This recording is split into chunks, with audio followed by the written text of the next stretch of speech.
How do you feel great on vacation? Like really good? Easy. You go to Aruba. You'll spend your time relaxing on cool white sand beaches and floating in healing blue water. You'll immerse yourself in natural wonder and find your center on an island where things move at your speed. You won't just feel great, you'll feel relaxed, renewed, and ready for life. That's the Aruba effect. Plan your trip at Aruba.com. Before we start, please check out our new podcast, Good Sleep. Have you ever noticed how a calm mind can really set the stage for a good night's sleep? That's the idea behind our new podcast, Good Sleep. Greg, our host from Optimal Relationships Daily, is here to help ease you into a peaceful night's rest with some positive affirmations. And these affirmations aren't just comforting, they can help ease anxiety and nurture positive thoughts, setting you up for true good sleep. So press play on Good Sleep tonight because a good tomorrow starts with a good night's sleep. Just search for Good Sleep in your podcast app and be sure to pick the one from Optimal Living Daily. This is Optimal Living Daily. One surprisingly simple rule that will change your life, Part 1, by Kendra Wright with markandangel.com, and I'm Justin Malik. Happy Thursday. Welcome to one of the only podcasts in the world where articles are narrated to you for free with permission from the authors. It's an award-winning podcast thanks to you. And today I have a bit of a longer post. I'll read the first half, but then finish the rest for you tomorrow.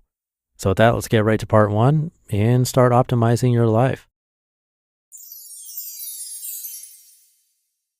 One surprisingly simple rule that'll change your life, Part 1, by Kendra Wright with markandangel.com. You won't see this as a news headline, but you should. Society is sick with the disease of busyness. Being overbooked has somehow become a badge of honor, and I'm no saint. When I was 22, I scribbled this well-meaning task at the top of my to-do list. Walk into a nursing home, ask the staff to nominate their loneliest visitor, knock on an unsuspecting stranger's door, show up, and listen. My intention was to deliver some light and love to a wise soul who had been tucked away in a quiet room, to assure them they had not been forgotten. But busy days weaved themselves together to form busy weeks. Those busy weeks compounded to create chaotic months. Before I knew it, I had stacked up a bunch of "where the heck did they go" years. Isn't it ironic how the most important things in our lives tend to get scheduled with the scraps of what's left over after the rest of the world takes what it wants? Fast forward 5 years. At 27, I decided it was time to start living the story I wanted to look back on. My calendar would now include more than conference calls, work deadlines, and other people's needs. I walked through the front doors of a nursing home in my neighborhood on a rare, uncomfortably cold Texas winter evening.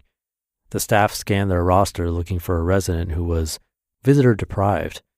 Their nomination sat quietly in room 202. I walked nervously through the long, quiet halls. The sound of my shoes echoed off the dingy yellow tile and plain beige walls. As I passed each door, I took time to read every hand-decorated name placard. I considered carefully that each represented a real person and an entire life story stretched behind them that I knew nothing about. By the time I was standing in front of the hand-painted placard that read 202, my palms were sweating through my scruffy winter mittens. I had no idea who I was about to find, but I knew there was nowhere else on the entire globe my feet needed to be planted other than right in front of this stranger's door. Why? Because the memories you remember most are rarely born from within your comfort zone. How to be the happiest human in the nursing home.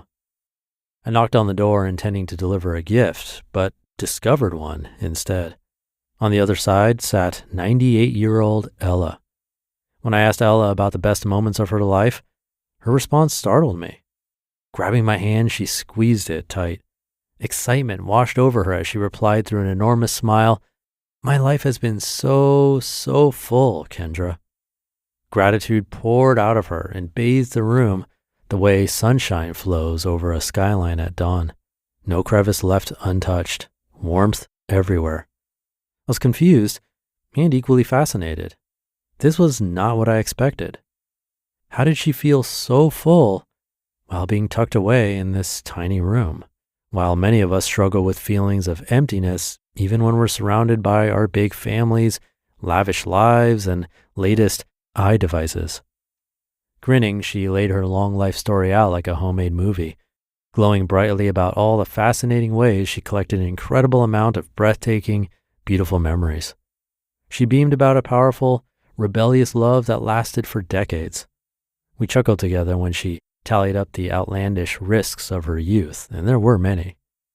She honestly had the ultimate luxury that all of us are after, but none of us can buy: a life well lived.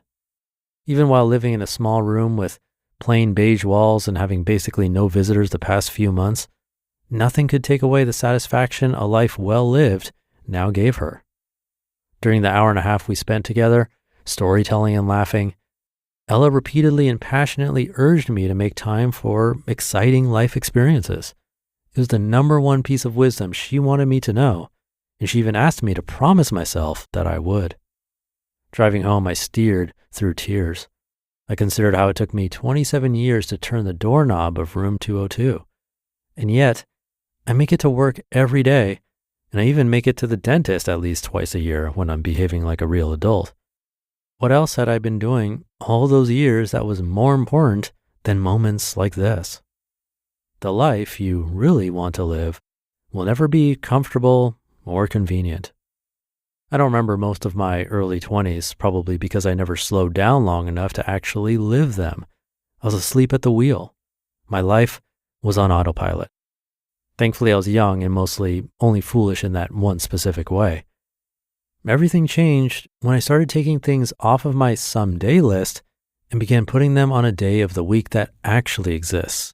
Monday, Tuesday, Wednesday, Thursday, Friday, Saturday, Sunday. What I found, and other people living with less regret have confirmed for me, is this: if something important isn't on the calendar, it doesn't happen. To be continued. You just listened to part 1 of the post titled, "One Surprisingly Simple Rule That'll Change Your Life" by Kendra Wright with markandangel.com, and I'll be right back with my commentary. Good taste is easy to spot, but hard to pin down. You know it when you see it. With your car, you want something sophisticated and daring, yet classic, approachable, but with an air of opulence. That's where the Range Rover Evoque comes in. The Range Rover Evoque is charisma in motion, art and craft in equal measure. Its exterior is a quietly bold expression of Range Rover DNA with a floating roof, continuous waistline, and three-dimensional grille that give it a captivating character. Inside, you'll find a calm, minimalist cabin anchored by a tactile gear shifter where clean lines, sumptuous materials, and advanced technology come together. Make a statement in the Range Rover Evoque. This elegant SUV elevates every drive, offering a new dimension of refinement and luxury. Whether you prefer a modern aesthetic or a warmer, authentic appearance, the Evoque's interior can be tailored to your taste. Ready to experience sophisticated design and premium materials in motion? Explore the Range Rover Evoque at LandRoverUSA.com. Thank you to Kendra, a guest writer on Mark and Angel's site. I'll finish the rest of the post for you tomorrow. There's a great quote there in the first half. She said, "The memories you remember most are rarely born from within your comfort zone." And another one right at the end, "If something important isn't on the calendar, it doesn't happen." I know my brother would agree with that. He's the host over on Optimal Health Daily and recommends you write in your workouts into your calendar so that they get just as much importance as everything else that has made it onto your calendar. And it seems to work. We're also less likely to overbook days with other things and make sure we make time for ourselves when we do that. But it doesn't need to be just for self-care things. It could be like what Kendra did, something like maybe volunteering or trying something new. If we put just one thing that we've been meaning to do on the calendar today, I'm sure that when that day hits, we'll be proud of ourselves. So try that out today. But that's it for now. Thank you for being here and listening every day, and I'll see you tomorrow where we'll finish up this post and where your optimal life awaits.